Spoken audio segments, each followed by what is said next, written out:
수요일입니다. 새벽에 만난 하나님 오신 여러분들을 우리 예수님의 이름으로 환영하고 축복합니다. 같이 기도하겠습니다. 좋으신 하나님, 일주일의 절반에 가까이 왔습니다. 이 수요일에 또 하나님 말씀으로 만납니다. 하나님 주시는 말씀을 정말 귀하게 받아들이기를 원합니다. 우리가 말씀이 없어서 망하는 세대, 말씀이 없어서 정말 우리가 뭘 해야 될지 모르는 세대를 살아가는데, 하나님이 이 아침에도 우리에게 말씀으로 다가오신다는 것은 하나님을 중심으로 잡고 살라는 그 메시지로 받습니다. 하나님, 지혜의 영을 주시옵소서. 세상에서 똑똑한 것과 하나님 안에서 똑똑한 것을 구별할 수 있게, 말씀으로 분별할 수 있게 하여 주옵소서. 예수님의 이름으로 기도합니다. 아멘. 오늘 우리에게 주시는 말씀은 요한복음 1장 19절에서 22절까지의 말씀입니다.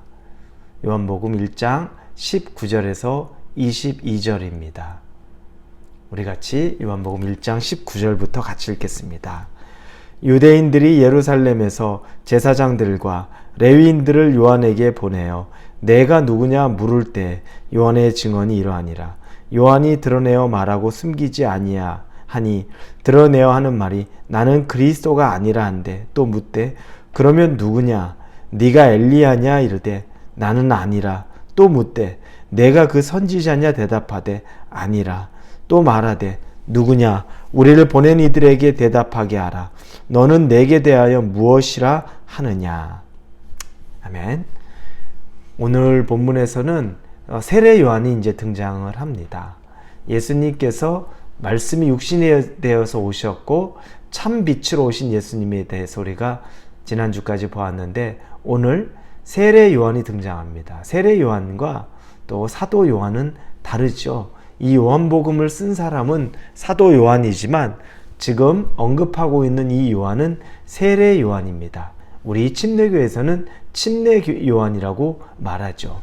이 요한에 대해서 말하는데, 이 요한의 출생은 누가복음에 보면 자세히 나옵니다. 그 아버지는 제사장 사가랴였고 그 어머니는 또 같은 레위 지파 출신의 엘리사벳입니다. 이들은 아주 명망 있는 집안의 출신인 거죠.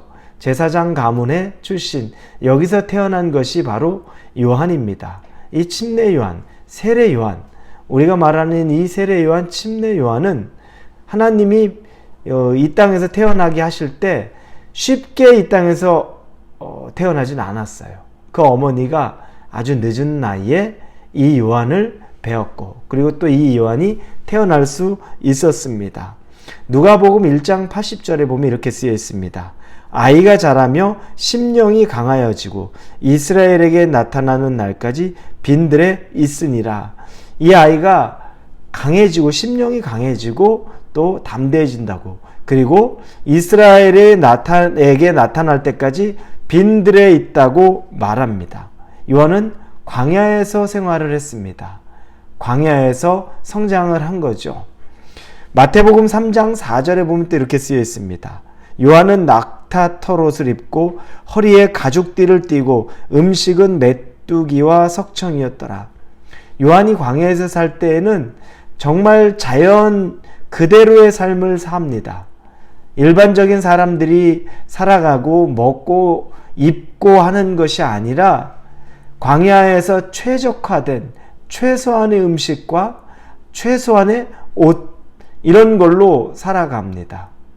그는 그러면서 오히려 광야에서 강건해지는 거죠. 여러분, 우리가 영적으로 강건해지는 건 전부 다 풍요로운 것, 다 우리에게 채워지는 것이 우리를 강하게 만드는 것은 아닙니다.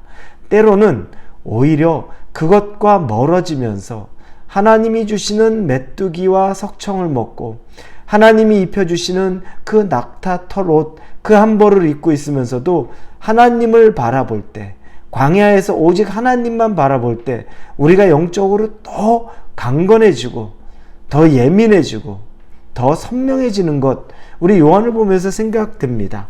그는 광야에서 철저한 금욕 생활을 하면서 영성 훈련을 하면서 하나님과의 친밀해지고 이 세상에 대한 자기의 무력이나 정욕들을 떨쳐내는 연습을 하고 있었던 겁니다.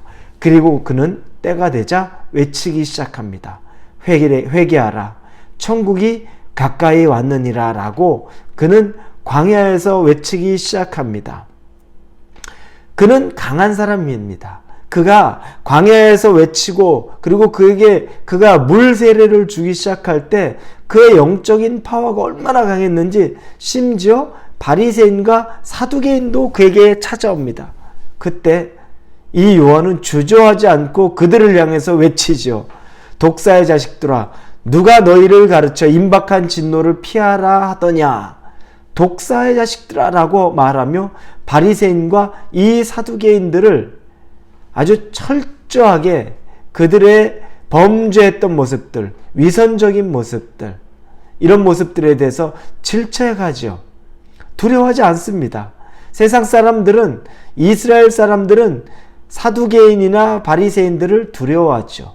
영적으로는 바리새인의 영성을 그들은 존경하고, 그러나 세상과 결탁해서 살고 있는 이 기반을 잡고 있는 사두개인의 권세 앞에는 또 두려움 속에 그들 앞에 굴복합니다.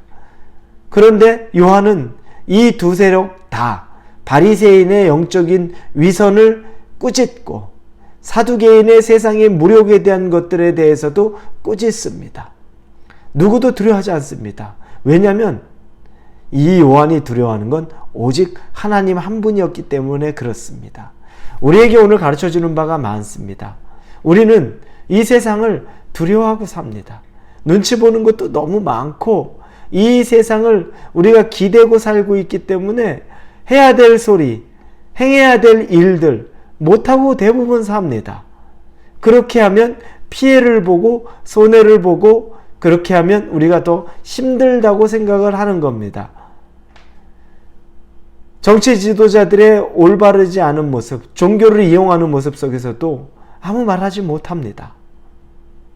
옳지 않은 것을 옳지 않다고 말할 수 있어야 되는데 그런 말 못합니다. 성도들끼리 있어서도 또 입김이 센 사람 앞에는 말하지 못합니다. 요한을 보면서 우리가 다시 깨닫습니다.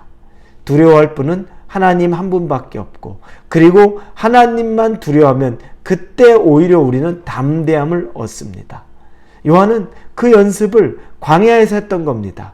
다른 사람을 기대고 다른 사람에게 의존하지 않고 하나님만을 기대고 하나님 주시는 곳에만 만족하고 살았기 때문에 그는 사람 두려워하지 않고, 그래서 광야에서 외치는 그 복음의 소리 역할을 감당했던 겁니다. 그런데 아이러니하게도 그 요한에게 오히려 사람들은 다 몰려들기 시작합니다. 이 구약이 끝나고 신약이 오기 중간기라고 표현하는, 신구약 중간기라고 표현하는 이 400년 동안에 하나님이 말씀하지 않았죠. 이스라엘에게 하나님께서 말씀하지 않았습니다. 이스라엘 사람들은 늘 두려움이 있습니다. 하나님이 자신에게 말씀하지 않는 것에 대한 두려움이 있는데 이 요한의 선포는 하나님의 음성처럼 들리기 시작합니다.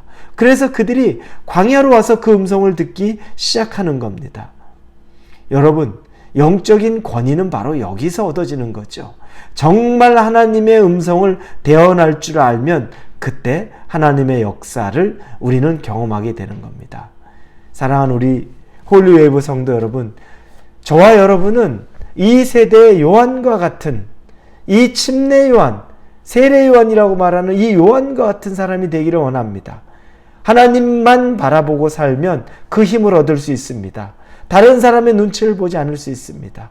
그러나 하나님을 바라보지 않고 세상의 눈치를 보기 시작하면 우리는 목소리를 낼 수 없습니다. 하나님만 바라보시면서 하나님 주시는 것으로만 만족하고 감사하고 살면 우리는 하나님의 음성을 대언할 수 있고 하나님의 마음을 전할 수 있는 사람이 된다는 것을 꼭 기억하시고 하나님만 붙잡고 사실 수 있기를 예수님 이름으로 축원합니다. 기도하겠습니다. 하나님만 붙잡고 살기를 원합니다. 요한처럼 그 모습으로 살기 원합니다. 억지로 용기를 내려고 했던 것이 아니라 오직 하나님만 바라보고 사니 세상에 대한 두려움이 없습니다. 우리도 그 삶 살게 하여 주옵소서. 예수님의 이름으로 기도합니다. 아멘.